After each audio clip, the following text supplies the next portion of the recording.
Komið blessuð og sæl og velkomin í hús Íslenska ferðaglasans. Ég heiti Gunnþóra Olsdóttir og vinn hjá Ferðamálastofu og stýri þessum viðburði hér í dag. Í dag ætlum við að kynna niðurstöður úr landamærakönnun sem Ferðamálastofa lætur framkvæma á Keflavíkurflugvelli og beinist að erlendu ferðamönnum sem hafa dvalið á Íslandi.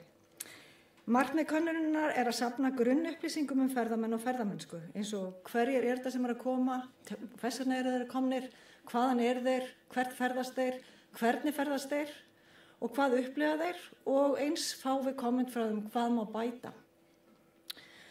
Þetta svona sem dæmi séu tekin. Þessum upplýsingum söfnum við með reglubundnum hætti allt árið kring og birtum helstu niðurstöður mánaðarlega með að markmiða að skapa forsendur til þess að fylgjast betur með breytingum og þróum á ferðamennskunni sem framfæri hér á landi og skapa betri grundvöll til ákvörðuntaka í atvinnugreininni. Þess ber að geta að við vinnum könnunina í nánu samstarfi við Hagstofu Íslands en gögn könnunar undirstaða ýmissa hagtölu útreikninga. Nú starfsmenn rannsóknarsviðs Ferðamálastofu, þau Oddný Þóra Óladóttir, land- og stjórnsýslufræðingur og Jakob Rolfsson, verk- og tölvunarfræðingur, munu kynna samantekt á niðurstöðum fyrir árið 2018 hér í dag. En þau standa næst þessu verki og hafa unnið ötullega og haft veg og vanda úrvinnslu á þessari könnun fyrir hönd Ferðamálastofu. Nú, þau fá góðan hálftíma fyrir kynninguna og eftir það tökum við spurningar úr sal og eins tökum við spurningar af netinu en þessi viðburður strengt beint á heimasíðu Ferðamálastofu eða reyndar á Facebook og þannig við viljum biðja ykkur að vera dugleg að nota tækifærið og spyrja. En þá okkur ekkert að vanbúin að byrja, við bara bjóðum þau velkomin og biðjum Oddnýju að gjöra svo vel.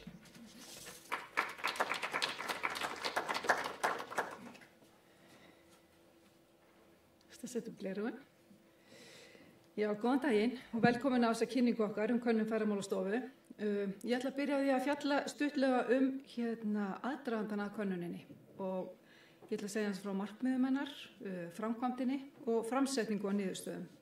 Og í framhaldinu þá mun ég gera grein fyrir niðurstöðum úr einstaka spurningum.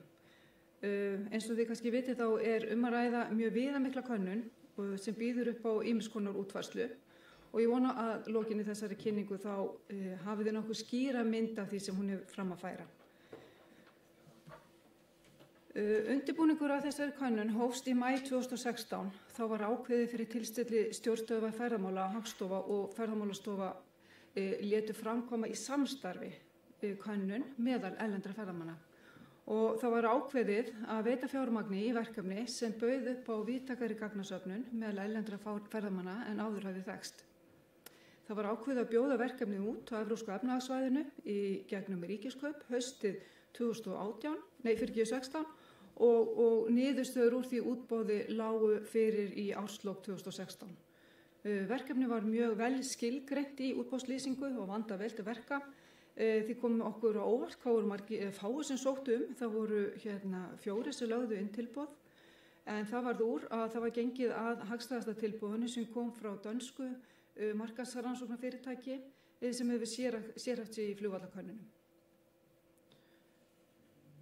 Könnunin fór síðan á stað í júní 2017 og hún hefur verið í gangi stöðugt síðan. Markmiðið með þessari könnun fyrst og fremst að afla tölfræðilegra upplýsinga til að gefa skýra mynd af atferli og viðhorfum erlendra ferðamanna á Íslandi sem að gagni koma ákvarðanatöku og uppbyggingu greininni eins og Gunnþóra nefndi. Nú niðurstöðunum enn fremur ætlað að bæta gistinóttatalningar, einkum hvað varðar heimagistingu og hagtölugerð, bæði hvað varðar þjónustu viðskipti og gerð ferðaþjónustu reikninga. Verkefnið þessi könnun hún tvískipt. Annars vegar að ræða flugvallakönnun sem framkvæmd á Keflavíkurflugvelli og hún beinist að erlendu ferðamönnum sem á dvali á Íslandi og Íslandingum búsettum erlendis í heimsókn á Íslandi. Og þar áherslu lögðu nokkra lykilspurningar sem við komum inn á eftir. Hins vegar að ræða netkönnun sem erlendi ferðamenn í flugvallakönnuninni beðnir að taka þátt í en þar spurt fjölmargar spurningar Íslandsferðina og ferðahegðun og viðhorf. Við komum líka inn á þær spurningar á eftir. Nú í útboðslýsingunni þá var rík áherslu lögð á úrtaksgerðina. Það var gert ráð fyrir að ná 2000 svörum á mánuði sem að mestu leyti hefur gengið eftir. Sjá þetta graf þarna fyrir neðan sem sýnir úrtakið árið 2018. Það hafa 22.500 manns tekið þátt í þessari könnun á þessu ári 2018 og þar voru svarendur bara til þess að gefa til kynna þjóðernisskiptingu. Það voru 8.000 Bandaríkjamenn sem tóku þátt, 2.900 Bretar, Norðurlandabúa voru 1.500 talsins, Þjóðverjar 1.600, Kínverjar 500, Spánverjar 600, Ítalir 400 og svo framvegis. Svarendur í nethlutakönnunarinnar voru hins vegar voru 5.500 sem eitthvað 25% svörun og við erum stöðugt að vinna í því að reyna að bæta þetta svarhlutfall. Könnunin á 10 tungumálum þannig að það á ekki verið neitt þröskuldur. Við val á tungumálum þá höfum við tekið mið af þjóðernasamsetningu til landsins. Ég ætla ekki að fara að telja upp þau þjóðerni en þetta er komið líka á pólsku og rússnesku, japönsku og einfaldri kínversku. Maður er búin að læra alltaf nýtt. Það til eitthvað sem heitir einföld kínverska. Úrtakið þá tekið með hliðsjón af dögum og flugum og við erum með framkvæmdaraðilinn í flugstöðinni, ef það er einhverjar spurningar um það, þá getur hann fúslega veitt þær. Nú erum við erum að reyna náttúrulega að endurspegla þá ferðamenn sem koma árið 2018, en þeir voru 2 milljónir talsins og hér má til dæmis sjá skipting á 10 stærstu þjóðernunum. Samanlagt þessi 10 þjóðerni 72,3% af heildarfjölda til landsins. Við sjáum hvað Bandaríkin eru hlutfallslega margir, þeir eru 30% af öllum gestum. Úrvinnslan, það sett vog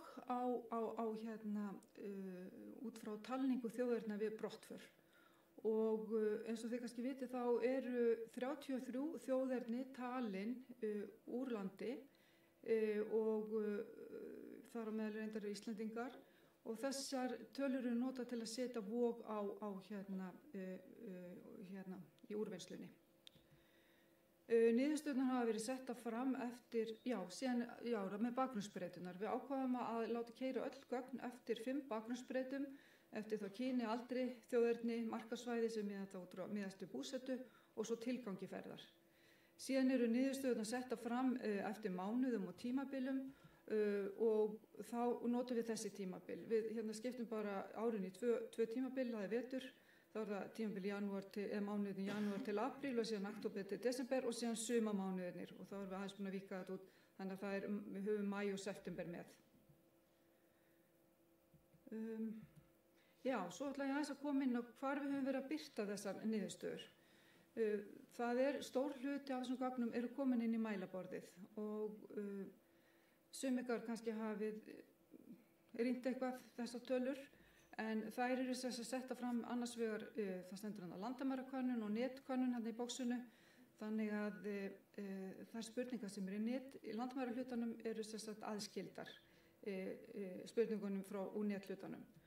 Nú við höfum verið að nýta þessa niðurstöðu í svona talnasamantæktum sem við gerum. Við erum til að mynda farin að gefa út á mánaðarfresti núna ferðaþjónustu í tölum og þá setjum við fram upplýsingar tilgang ferðar og hvað maður áætla að séu margir þá sem eru í fríi, eru í viðskiptaerindum, koma hingað til landsins í stutt og dvöl án gistingar og síðan erum við að birta meðaldvalarlengdina, net promoter score og fleira. Skýrsla samantekt verður gefin út núna bara á næstu dögum. Það sem allar þessar niðurstöður verða að setja fram fyrir árið 2018 og þar munum við setja fram niðurstöður eftir myndrænt og síðan eftir stærstu þjóðernunum og eftir markasvæðum og síðan verður linkur inn á töflur þar sem að má síðan greina niðurstöðunar eftir þessum bakgrunnsbreytum sem ég var að nefna, kyni og aldur og tilgang ferðar. Síðan að lokum þá má nefna að við erum að búa til líka svona litla svona típlöfunga þar sem hægt að sjá svona bara í fljótu bragði hvað einkenni hvert og eitt þjóðerni og Jakob, kollegi minn, hann mun svona segja ykkur frá þessu aðeins og betur og eftir. Nú ef við byrjum á því að skoða spurningarnar í könnuninni. Ég var spæðið þannig eitt vassopa. Þið með alveg spyrja ef ykkur dettur eitthvað í hug svona millitíðinni.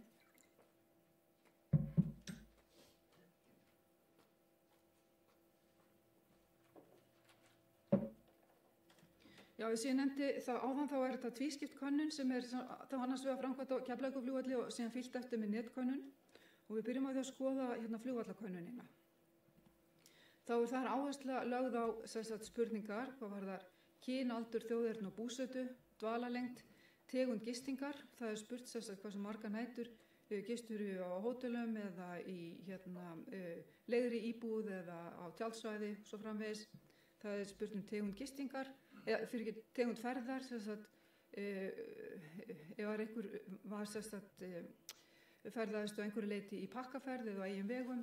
Það spurt allítarlega útgjöld og eyðsluhætti.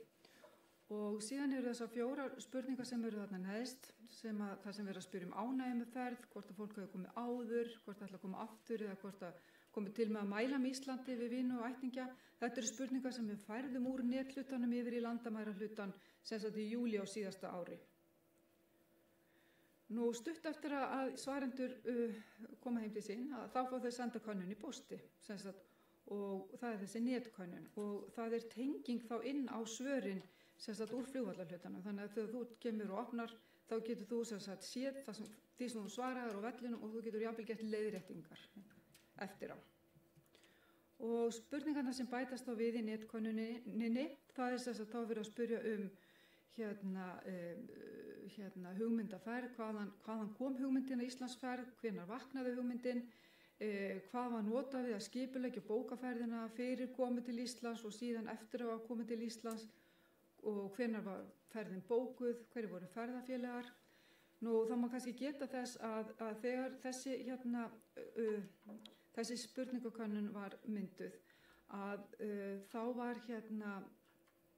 var vinnuhópur, hann var skipaður á vegum stjórnstöðva til þess að rýna fyrir kannanir og hann kom með tillögur að breytingum og það var tekið fullt tillit til þess. En samhliða var farið allítarlega yfir kannanir annarra þjóða, meðal annars Nýja-Sjálands, sem hefur verið mikið horft til í tengslum við þá vinnu sem hefur átt sér stað undanfarin misseri í sambandi við ferðamálin. Nú við klárum aðeins að sjá þessar spurningar í netlutanum. Það er líka spurt afþreyingu og það er spurt 26 afþreyingamöguleika og þeir sem allir eru beðnir að gefa álit sitt síðan á afþreyingamöguleikanum. Það er spurt landsvæði, hvaða landsvæði hafi verið heimsótt, spurt 67 staði vítt og breitt landið, síðan er spurt í hvaða landshlutum var gist, hver var ferðamátinn, var ferðast til annars lands, höfðu svarendur komið áður. Síðan eru fjölmargar ánægjuspurningar, það er spurt gistingu, veitingahús, gæði matar og afþreyinguna sem ég nefndi, ferðamannastaði, vegakerfið, einstaka landshluta og ferðina. Á lokum þá eru spurningar hvort að það hafi áhrif á val ferðamanna, að fyrirtæki hafi gæðavottun eða einhvers konar umhverfisvottun. Það eru 2 eða 3 opnar spurningar, það er spurt hvað fólki hafi fundist minnisstæðastu Íslandsferðina og þá nefna alltaf 3 atriði, sama í sambandi við hvað má bæta íslenskri ferðaþjónustu, það má nefna þar alltaf 3 atriði.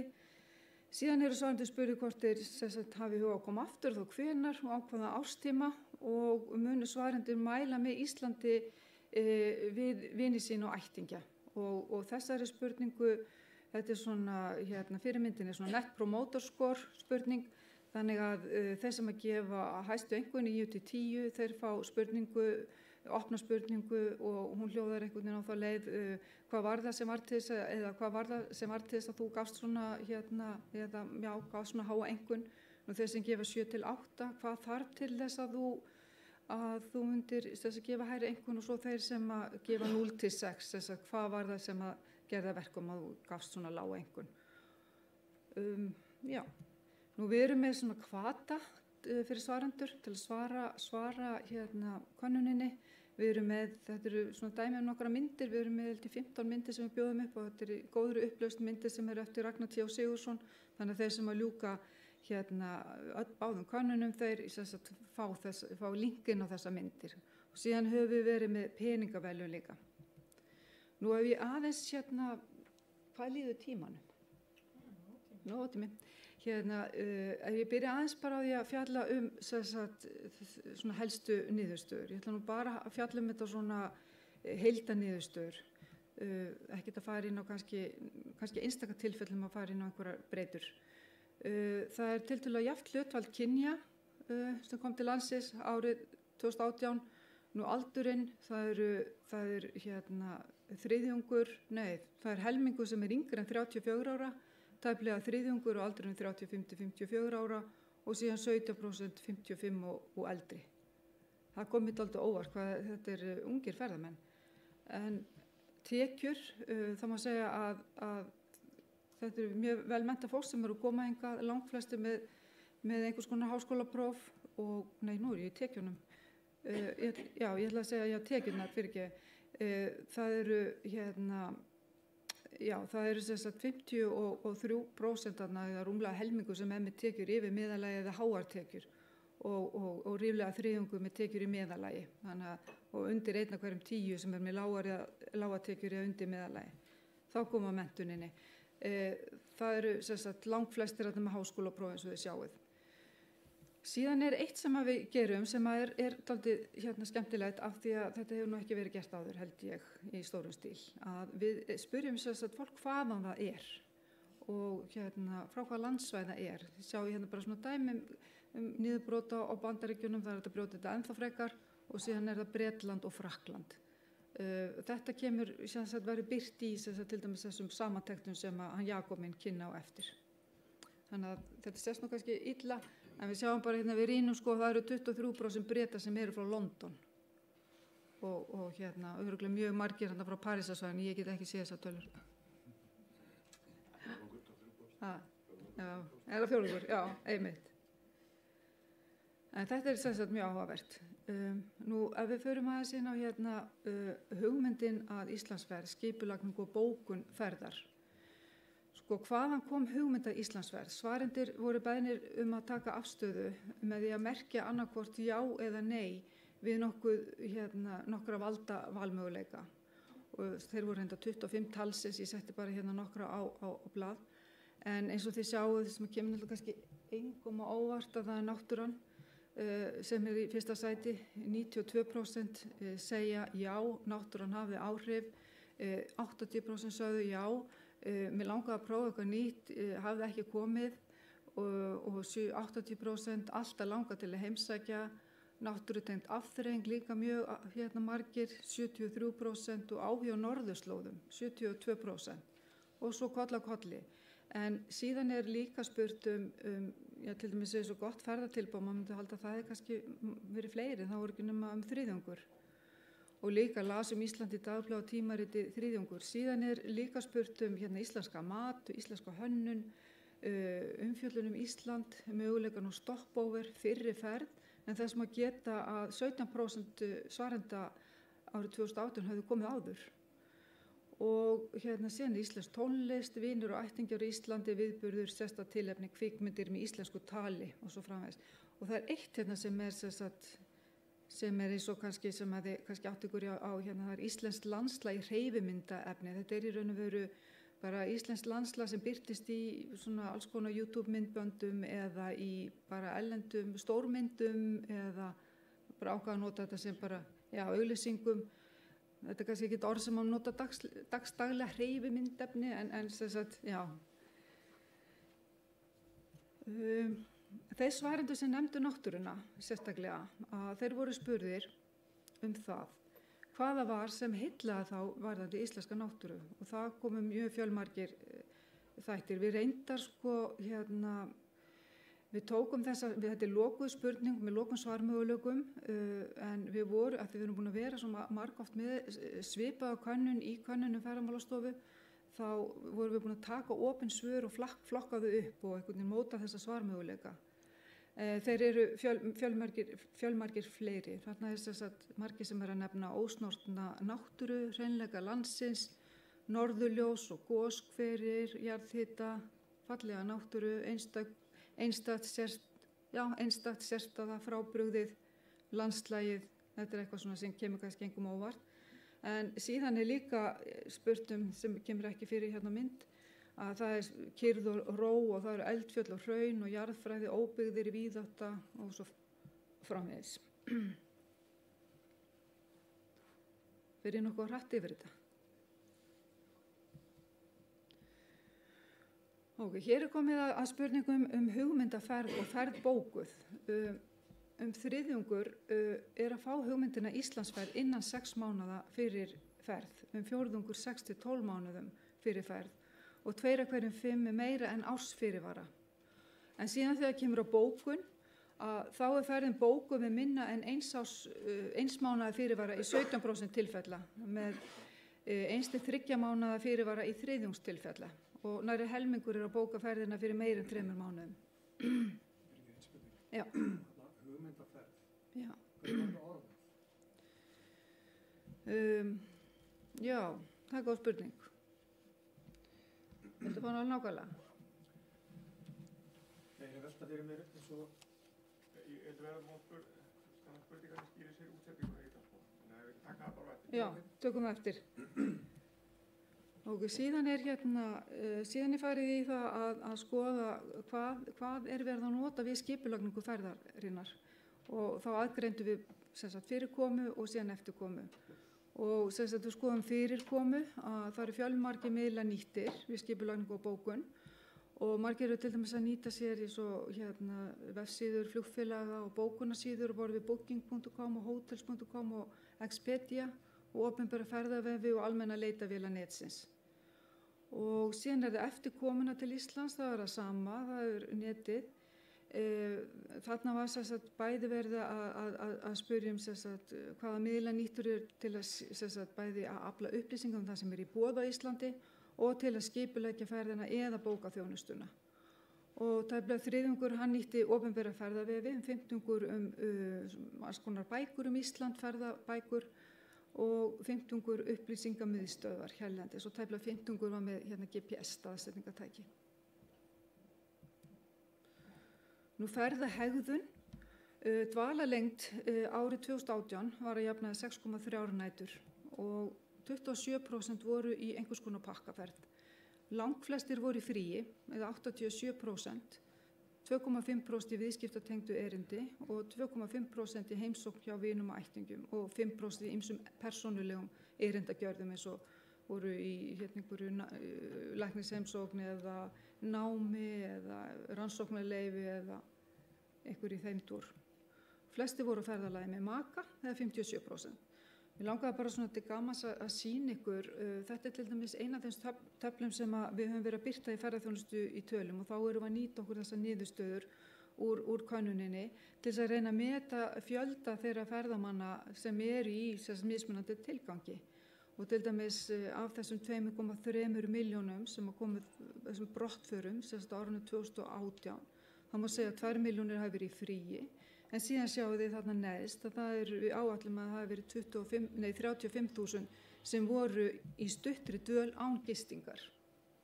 Þessar tölur uppreiknum við mánaðarlega og birtum með þessum hætti og skoðum síðan breytingu frá fyrra ári.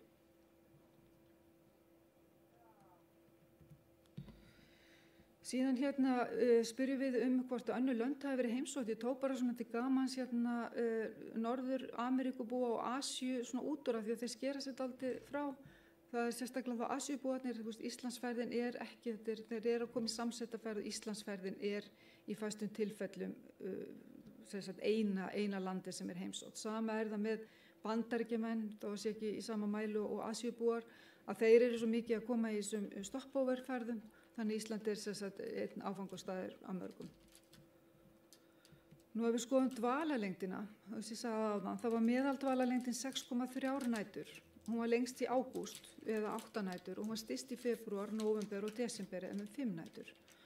Og ég til dæmis búin að setja fram meðaldvalarlengdina eftir mánuðum og setja fram 5 stærstu þjóðernin til þess að sýna bara svona hvað mikil munur á þessum þjóðum. Eins og sjáum á þá var meðaldvalarlengd Þjóðverja og Frakka yfir meðallagi alla mánuði ársins og meðallengd Bandaríkjamanna, Þjóðverja og Kanadamanna undir meðallengd. Meðaldvalarlengd Frakka í ágúst hún var 11,9 nætur til dæmis og Þjóðverja 11,1 nótt, á meðan dvalarlengd Bandaríkjamanna var þá 6,1 nótt, Breta 6,4 og Kanadamanna 5,9. Síðan, þetta nú kannski aldrei súpa, en hérna má sjá gistinætur þessar stærstu þjóðirna eftir tímabilum, vetur og sumar, og fyrstu 2 súlurnar eru þá allir, meðal dvalarlengda vetri þá 5,5 nætur og svo 7,2 nætur hérna að sumri. Og meðal dvalarlengd að vetri allt frá 4 nóttum, styst hjá Bretum 4 nætur og upp í 8 nætur. Það þá Þjóðverjar og Ítalir sem eru dvelja lengst.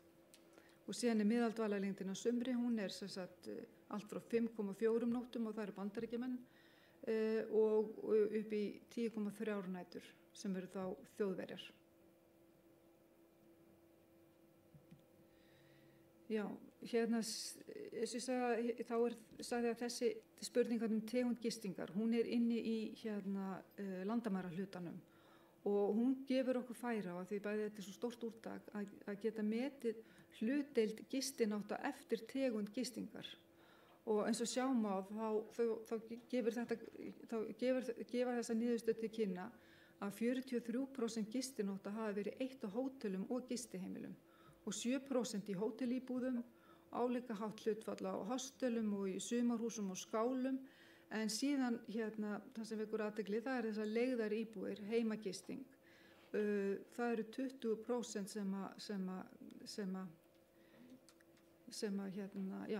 hlutdeild leigðra íbúða 20%. Síðan það tjaldsvæðin, opinber tjaldsvæði 10%, síðan það tjöld, kamper sem í ógreiddri gistingu 2%, og vinir, ættingjar, sófaskipti, húsaskipti og fleira 5%. Ég þorði nú alveg að sýna næstu glæru, en hún svona.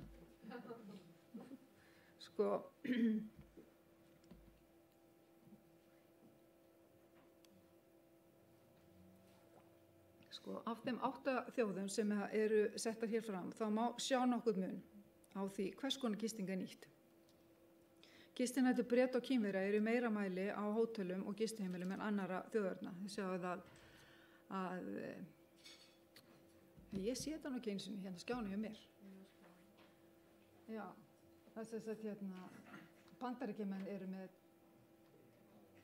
já, Bretarnir eru með 57% og Kínverjarnir með 50% og það að bulla allt, það með þetta sést hvað sem ekkert. Já, en það vekur síðan athygli hversu hátt hlutfall gistinótta í leigðri íbúðagistingu hjá til dæmis Bandaríkjamönnum, 26%, og þetta hlutfall mun lægra hjá öðrum þjóðum, til dæmis 8% hjá Dönum og 15% frá Bretum og 13% frá Þjóðverjum. Og Frakkar og Þjóðverjar, þeir eru að nýta tjaldsvæðin í ríkari mæli en aðrar þjóðir. 21% gistinótta Frakka voru á skipulegum tjaldsvæðum og 14% Þjóðverja. En það vekur líka athygli með Danina að þeir eru þarna 20% gista hjá annarkvort vinum eða ættingjum eða eru með íbúðaskipti eða sófaskipti. Ég ger ekki ráð fyrir að þessu mikið í því, en allavega þetta eru niðurstöðurnar. Svona dæmi hvernig má nýta þessa niðurstöður. Nú heimsóknir eftir landshlutum, mér varst þetta dálítið spennandi að setja þetta fram. Þetta eru á heimsóknirnar, þetta segir okkur bara hvað margir heimsóttu hvern landshluta í ferðinni á öllu árinu. Þá 92% höfuðborgarsvæði, 74% Suðurland, 57% Reykjanes, 45% Vesturland og svo framvegis. Síðan skipti þessu upp eftir vetri sumri og þá kemur náttúrulega verulegur munur á. Það sjáum við náttúrulega bara Norðurlandið, Austurlandið, Vesturlandið og Vestfirðina, hvað heimsóknirnar fara upp. Nú síðan settum við þetta fram eftir heimsóknum fyrir hvern og einn landshluta og til dæmis eins og til dæmis á höfuðborgarsvæðinu að þá voru 92,5% að gista þar og þeir voru að gista jafnaði 2,9 nætur. Á Reykjanesi sem að 57% heimsóttu, þá voru að gista þar og þeir gistu 0,8 nætur talsins. Síðan spurt heimsóknir á nokkra valdastaði. Í miðbænum þá voru að spyrja miðbæinn og Hallgrímskirkju, Hörpuna og Hafnarfjörð og síðan var í Reykjanesinu spurt Bláa lónið, Reykjanesbæ, Grindavík og fleira. En sem sagt hér bara hver landsluti settur fram og þá getið þið þessari glærukynningu verður örugglega bara vistuðinn hjá okkur og þið getur bara reynt í þetta, en það sést þetta kannski ekki neitt ótrúlega vel, en þetta kannski bara til þess að sýna ykkur bæði þessa staði sem var spurt innan hvers landsluta og þetta sýnir okkur líka bara eins og ég setti þetta fram svona eftir helstu markaðssvæðum. Það sýnir sig hvað mikill munur á markaðssvæðunum. Það eru Suður-Evrópubúar og Mið-Evrópubúar sem að rata út á landsbyggðinni meira mæli en önnur markaðssvæði. Hérna til dæmis heimsóknir á Vestfirði og þið sjáu til dæmis að þetta þetta eru sumar ferðalegu einkum og líka því það að taka fram að sko í raun og veru eins og þetta graf sýnir, það eru 10% sem heimsóttu Vestfirðina og þar af heimsóttu 36% Ísafjörð, 37% Látrabjarg, 24% Patreksfjörð, þannig að það þarf að lesa þetta með þessum hætti. Svo eru heimsóknir á Norðurland, 28% og þetta eru staðirnir sem spurt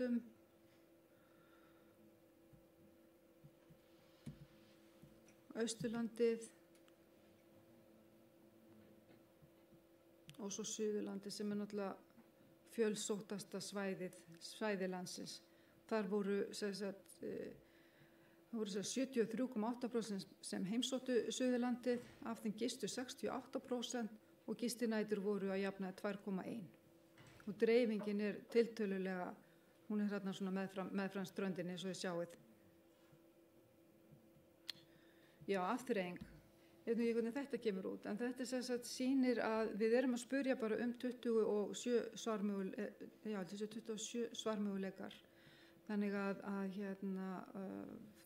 ferðamenn að nýta þessa náttúrutengdu afþreyingu í miklu mæli. Og þarna má sjá náttúruleg spa, meðferðir, safn, sund, allskyns valmöguleika. Síðan það útgjöld og eyðsluhættir, við má ekki gleyma þeim. Meðal útgjöldin, við létum keyra út þessar spurningar og þá fengum við fram að meðal útgjöld á mann eru 209.000 og þetta eru byggir á svörum ferðamanna þar sem þeir eru beðnir að leggja mat á kostnað vegna Íslandsferðar og inn í þessum tölum allur kostnaður, þar með talið flug með erlendum flugfélögum og kostnaður sem fellur til vegna bókunar og gistingu, ferðum og afþreyingu í tengslum við pakkaferðir. Og það eru allar upphæðir reiknar íslenskar krónur út frá gengi gjaldmiðla þann mánuð sem ferðast var. Nú ef við skoðum þetta eftir tímabilum og þá voru meðal útgjöldin að vetri til 177.000 og á sumri til 239.000. Nú, já. Er þetta meðal útgjöld á dag eða meðal útgjöld? Ferðin, bara ferðin. Meðal útgjöld á dag einhvers? Við settum það ekki fram. Við höfum eftir að rýna það betur. En, já, það er mjög mikið sem þarf að gera. Meðal dagafjöldi er náttúrulega 6,3. En allavega ég bara líka til þess að sýna ykkur hvernig við höfum verið að birta þetta í ferðaþjónustu tölum þá settum við fram heildarútgjöldin og 10 útgjaldahæstu þjóðirnar og samanlagt voru þær með 72% af heildarútgjöldum. Bara svona svo við þekkið það. Nú við vorum bara aðeins að leika okkur í gær hvað við getum sett fram til þess að sýna. Ákváðum að taka bara 4 þætti fyrir veitingahúsin, verslun, skipulaðar, ferðir, menning og afþreyingu, tókum þessi 5 stærstu þjóðerni og meðaltalið og það má svo sem ýmislegt lesa út úr þessu að að Bretarnir kemur óvart, þeir eru eyðsluglaðar en aðrir á veitingahúsunum og Frakkarnir eyðsluglaðir í verslun en aðrir og síðan í skipulögum ferðum að þá eru Bretarnir líka ábyrrandi. Í skipulögum ferðum við teljum að það geti kannski orsakast að Þjóðverjar og Frakkar séu kannski meira ferðast á eigin vegum og til dæmis eins og Bretar og Kanadamenn og Bandaríkjamenn þeir færi kannski meira í skipulögum ferðir. Síðan það menningin og afþreyingin. Bretarnir eru þar líka með hæstu meðalútgjöldin. Ég ætla aðeins að því bara 5 mínútur eftir. Ég ætla að láta ykkur bara, því við erum með svo margar spurningar ánægju. Það er bara eitt hægt að segja. Það er allir óbúslega ánægir sem koma til Íslands. Það er alveg sama hvað spurt. Það er kannski einhverju þætti sem mætti hafa í huga.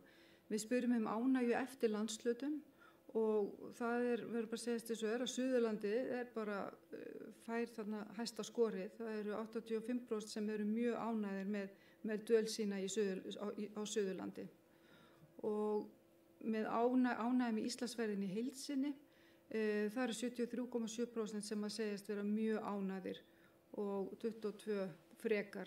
Hinir mælast valla. Það var ekki eins og að setja á blað, þetta var eitthvað innan við 4%.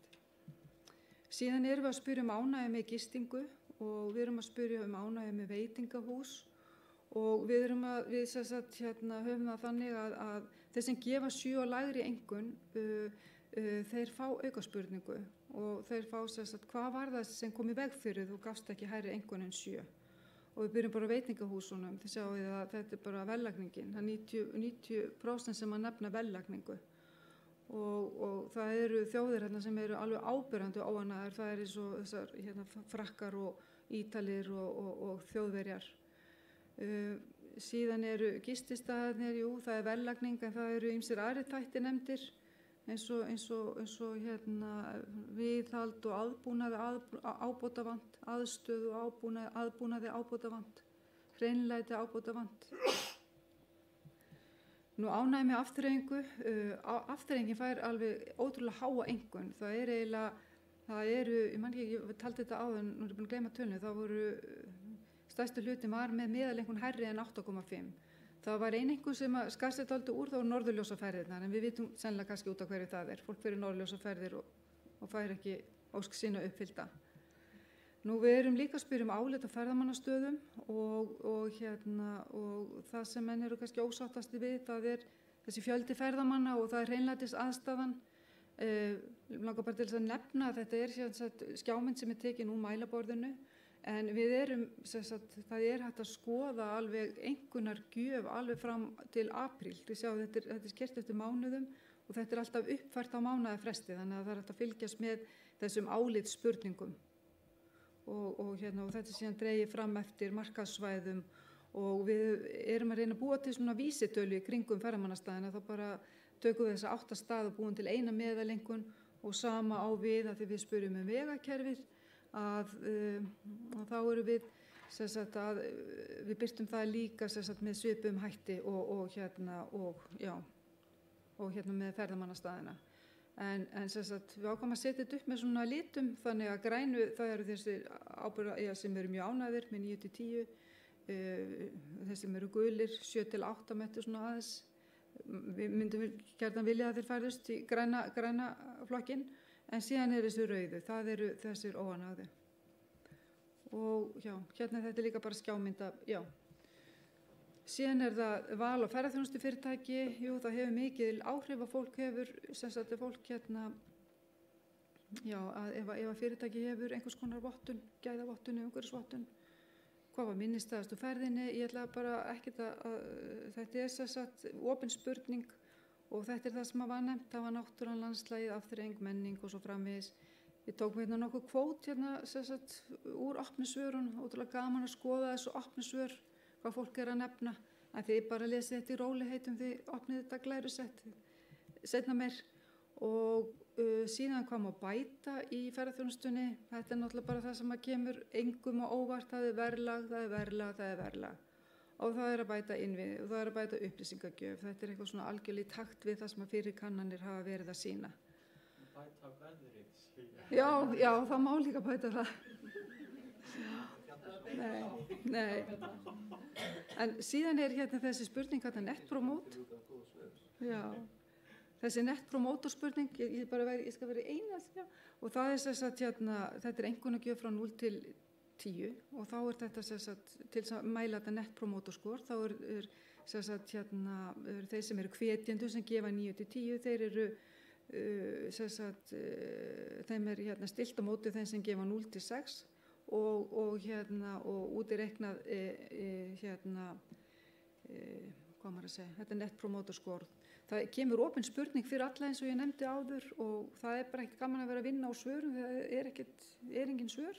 Þannig að það þessi grænu sem við getum fengið, þessi gáfu 9 til 10 og af hverju, það er náttúran landslagið, fallegt afþreying, menning, viðburðir, heimamenn, gestresning, Hérna allir, já, fólk ætlar að koma aftur, flestir eða svona margir og ætlar að koma flestir að sumri. Og mér langaði bara aðeins, ég ætla ekki að segja hérna samantæktin, en við getum kannski komið inn á það eftir.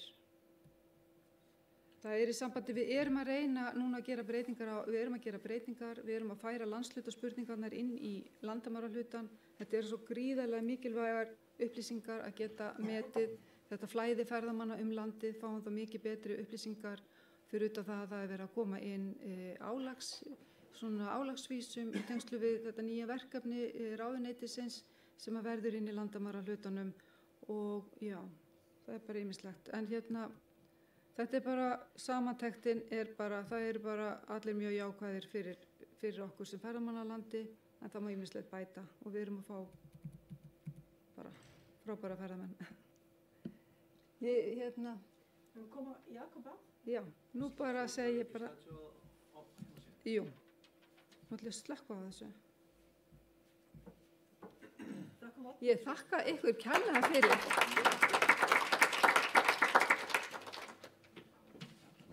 Hröðskipti á tölvu hérna. Úps, ég ætla ekki að hætta svona. Þetta allt saman þjálfað hérna, þjálfað fólk, sko.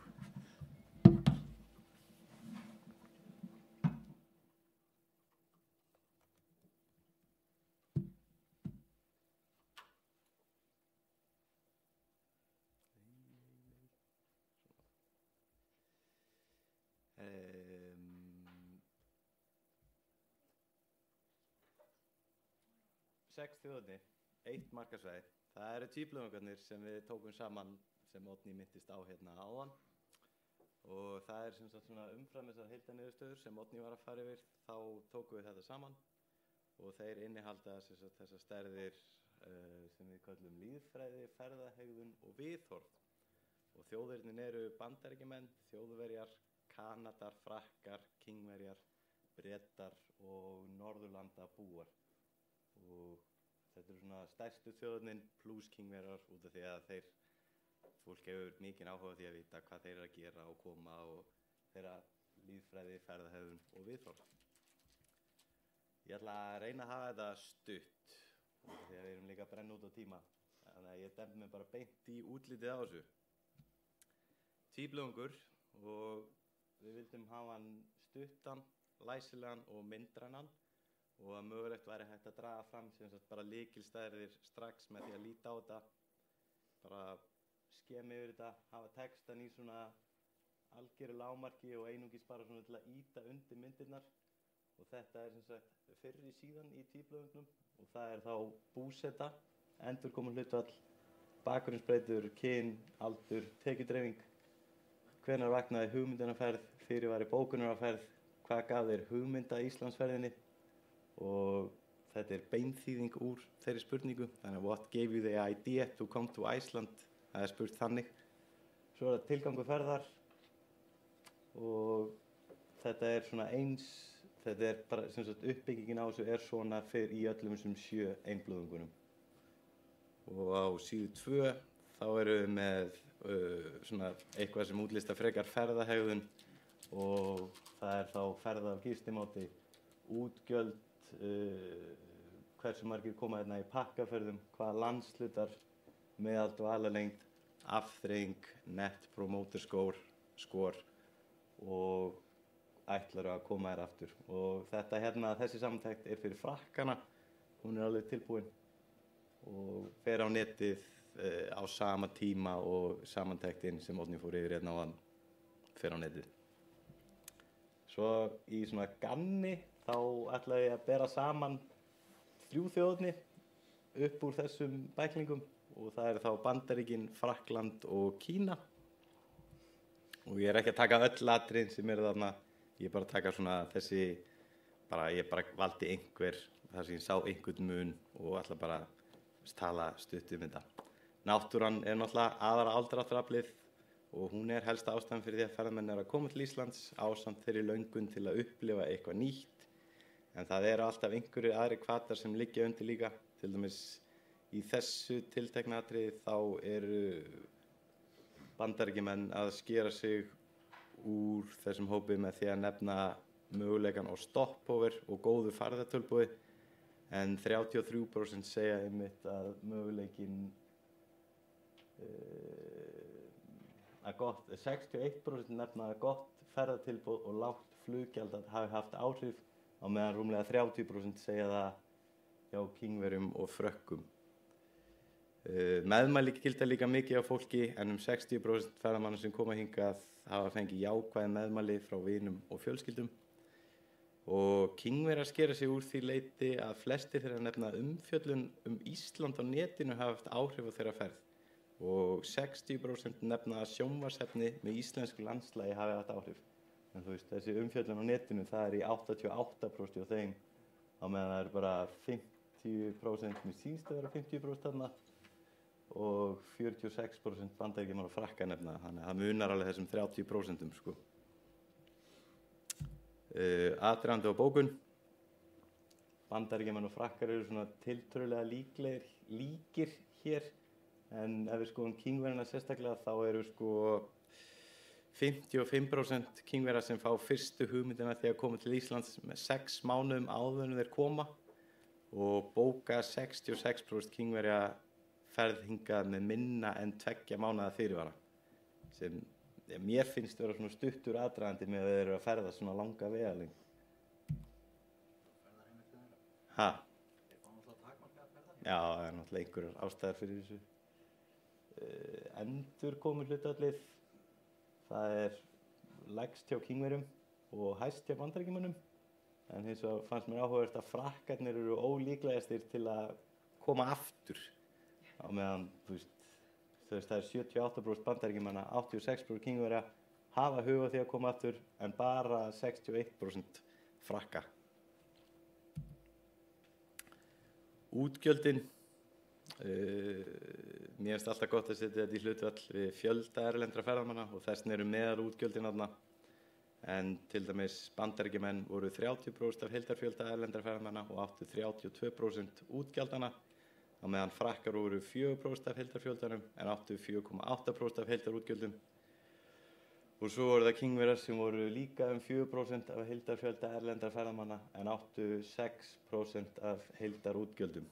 Þannig að þið sjáu það líka bara meðalútgjöldin hjá Kínverjum eru bara 100.000 krónum meiri heldur en hjá öllum þjóðernunum. Og svo það afþreyingin. Það var svona tiltölulega einsleitt eins og Oddný fór yfir líka. Þannig að ég skipa yfir þá og heimsóttir landshlutar. Sko Frakkar og Kínverjar eru mun duglegri að fara á aðra landshluta heldur en höfuðborgarsvæðið og Suðurland.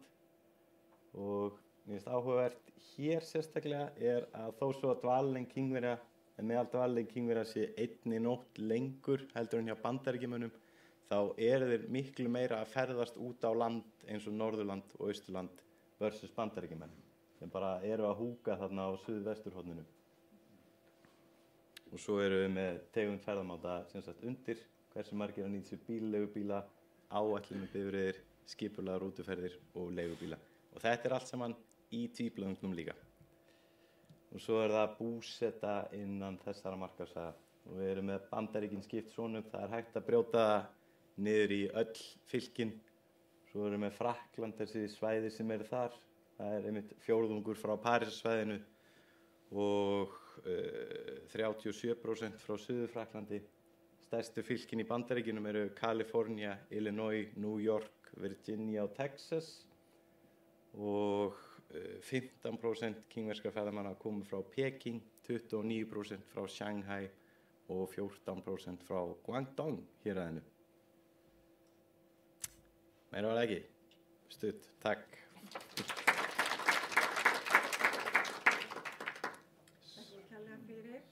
Það má líka geta þess, áður ég tek spurningur í sal, að við munum gjarnan fá ábendingar. Þetta er í fyrsta skipti sem við greinum hlutina svona og setjum þau svona fram.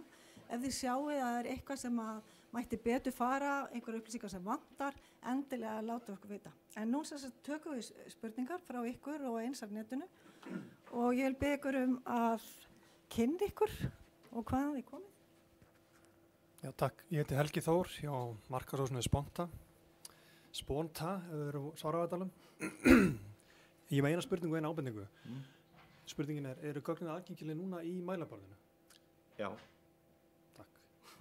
Ábendingin þessi spurning. Langflestur hluti gagnanna aðgengilegur í mælaborðinu og uppfærist í hverju mánuði.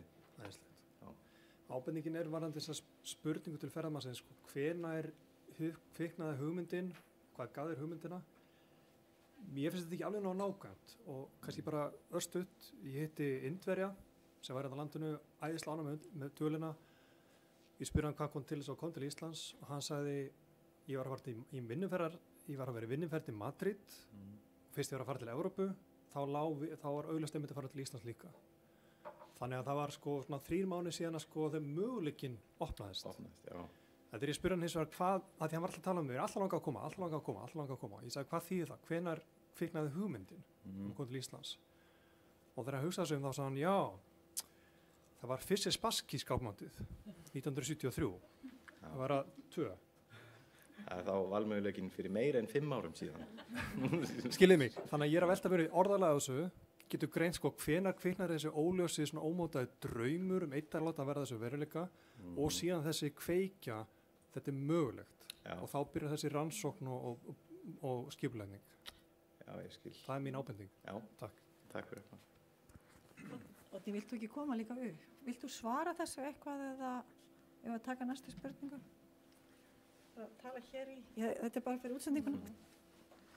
Nei, þessi spurningum hvenær hugmyndin vaknaði er náttúrulega búin að vera í könnunum ferðamálastofu alveg árabil og það er nefnilega dálítið merkilegt að sjá einmitt að áður fyrir var maður að sjá ég fekk hugmyndina því ég las nonnabækurnar sem krakki, þú veist, þá ertu að tala við Þjóðverja sem er kannski 70-aldri.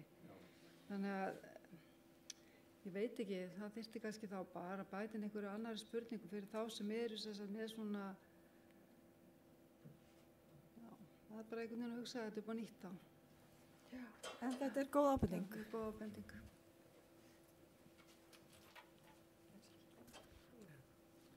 Annika heiti ég og er masterstemi í þjónustustjórnun í HÍ.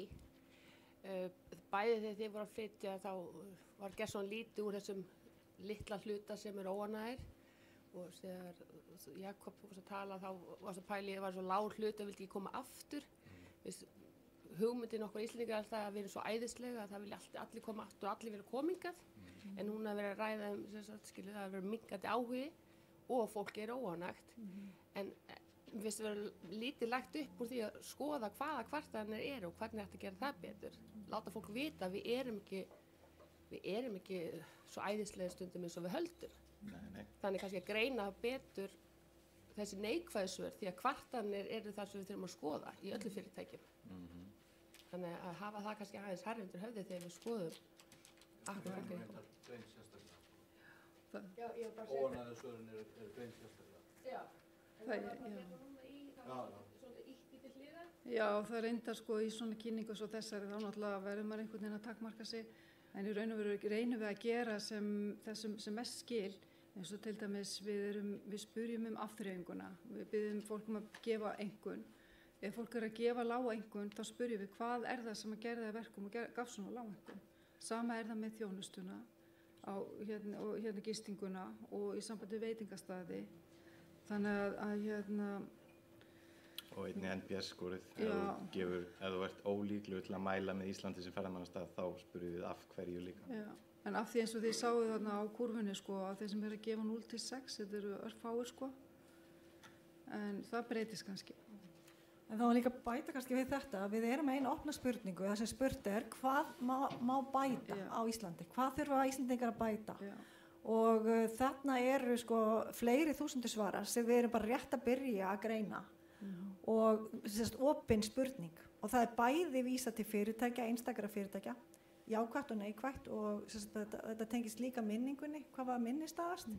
Þannig að þarna erum við með bara mjög mikilvægar upplýsingar, bæði fyrir einstaka fyrirtæki, einstaka landshluta og svo náttúrulega á landsvísu, hvað varðar uppbyggingu ferðaþjónustu og þjónustuna almennt og svo framvegis og framvegis. Þannig að þetta eru greiningar sem eru væntanlegar. Ég alveg sammálaður, það til einskis að vera að vinna könnun ef það ekki einhverja niðurstaða sem hægt að vinna með og gera eitthvað betur. Þess vegna sko, þetta þarna, við bara eigum eftir að koma þessu betur til skila. Það er einspendi hér. Já, komið sæl, ég heiti Vilborg, ég kem hérna frá samtöku ferðaþjónustunnar og mér langar nú bara fyrst að óska ykkur til hamingju með þetta, bara mjög flott. En ég hef áhuga á að vita hvað gerist innan hagkerfis Íslands og hérna því þetta eru hærri meðaltekjur heldur þegar maður notar svona opinber gögn úr þjónustujöfnuði og ég var að hugsa, sjáu þið möguleika á því að draga það sérstaklega út. Til dæmis eins og bara, ég hjó eftir því að Kínverjar eru með hærri meðalútgjöld eða meðalneyslu sem að sennilega er vegna þess að þeir eru að koma lengri veg og það eru hærri útgjöld utan Íslands. En mér dettur það í hug, ég veit ekki hvort það bara svona, hafið þið möguleika að segja innan Íslands? Þar af? Þetta er bara mjög erfitt þegar það eru svona samsettar ferðir og þú veist kannski eins og Kínverji sem er að ferðast í kannski 10 landa og hann á síðan að fara að draga út útgjöld fyrir Íslandsferðina og hann á erfitt með að sjá byrju hvað er hvað sko. Ég held að sé bara einhver með þá. En þessar útgjaldatölu voru náttúrulega fyrst og fremst hugsaðar til greiningar hjá Hagstofu Íslands. Akkurat. Og við vonum til þess að þau muni svona nýta þessu gögn og út frá þá kannski öðrum gögnum sem þau hafa aðgang að. Þetta er reyndar hægt að greina þetta fyrir þá sem ekki fara með ferðaskrifstofu, sem er þetta mjög óalgengt með Kínverja. Af því þeir eru sérstaklega bennir. Nei, ég ætla bara að segja að þetta er hægt að greina þetta fyrir þá sem ekki fara, eða semst velja kostinn notaði ferðaskrifstofu og þeir eru þá spurðir út í hvað þeir eitu áður en þeir komið til landsins og svo eftir þeir komið til landsins sérstaklega. Kannski kynnið? Já, ég heiti Sigmundur Sigurðsson og ég stýri framkvæmdina á þessari könnun fyrir Opinion. Við erum aðra spurningu hér. Já, ég heiti Hjörleifur, ráðgjafi hjá Ferðaveldinu. Tengt þessum síðustu 2 spurningum, þá langar mig að spyrja, einhverjar eiginlega rannsóknir sem við gerum til þess að leita fyrir villum eða vandræðum í meginlega? Nú er þetta mjög ítlegt og flott meginlega rannsókn, en er eitthvað eiginlegt sem þið gerir? Ætli þess ekki best að ég svari þessu fyrir hönd okkar. Það stendur til að greina opnu svörin meginlega. Opnu svörin í meginlega könnuninni. Já, meginlega hlutan í eiginlega könnuninni. Já, eiginlega hlutan í meginlega könnuninni, rétt. Þetta er mjög reglulegt. Já, opnu svörin verða greind þannig og svona við fyrstu sýn þá harmonera mjög vel þegar maður horfir á opnu svörin við við lokuðu svörin. Þau gera það. En það þarf að fara ennþá betur í sauminn á því og líka svona af hverju það er sem að menn svara eins og þau svara. Hvaða hugmyndir eru það sem eru að hafa áhrif á hugarfar fólks í þessu samhengi. Þannig að þetta er eitthvað sem okkur langt til að gera og ráðast í sem fyrst í sumar. Önnur spurning, ég held að þetta verði svo síðasta. Takk fyrir, ég heiti Margrét Polly, ég er frá Hótel Ráðgjöf. Þetta er alveg frábær könnun og ég mun klálega að hengja hann upp á vegg hjá mér, mikið af þessum staðreyndum. Ég væri til í að sjá líka upplifun ferðamanna á viðhorfi og þjónustulund Íslendinga, hvort að hún sé góð. Og svo var ég líka til í að sjá skiptingu á milli hótel og gistiheimila þegar að vera að taka gistingu. Takk fyrir. Oddný, vilt þú byrja að svara þessu og við kannski spyrjum fáum álit Hagstofu mannsins í... Vilt þú kannski byrja? Já. Ég heiti Hjörvar og frá Hagstofunni og við sem sagt nýtum landamærarannsóknina hjá okkur við Svangvít sem erum hérna sérstaklega við úrvinnslu á mati á fjölda gistinátta, þá sérstaklega svona í þessum óhefbundna geira eins og Airbnb og þess áttar hérna húsaskipti og hérna gisting í hérna leigubílum utan tjaldsvæða og þess áttar. En hérna ég sérstaklega út af þessari spurningu sko greininguna milli hótela og gistiheimila. Það í sjálfu sér sko, það tvennt í sjálfu sér sameinað í landamærarannsókninni, þannig það ekki örugglega rétt munað hjá mér. Þannig að sem sagt, það í sjálfu sér eitthvað sem væri ekki aðgreint í landamærarannsókninni sem slíkri, en þá frekar bara upp úr gistináttatölunum frá Hagstofunni getur þá séð muninn þar á milli. Sem eru birtar á vef Hagstofunar.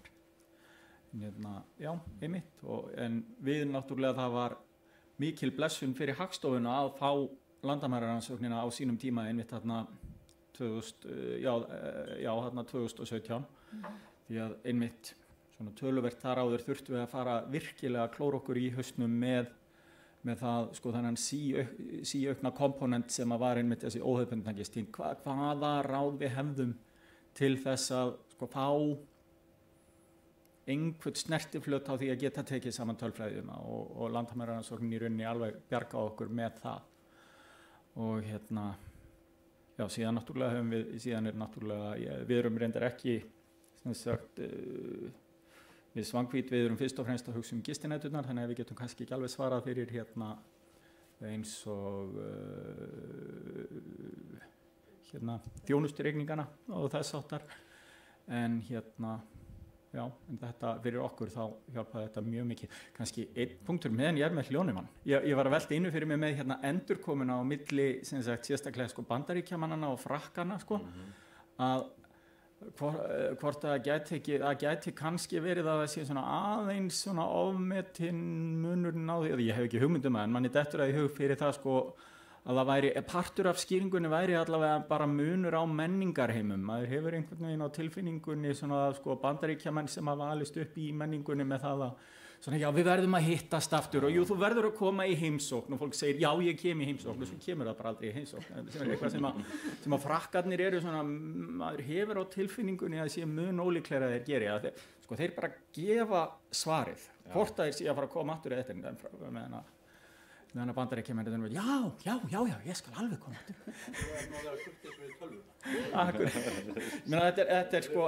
þetta innrætt frá fæðingu sko. Þannig að fólk þetta bara fyrsti impúls að svara sko. En já, einmitt takk. Takk að þið fyrir Hjörvar. Viljið þið bæta ykkur við? Nei, bara gæti verið satt.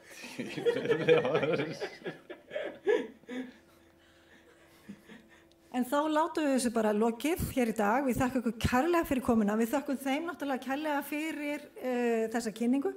Kannski klappu fyrir þeim í lokin.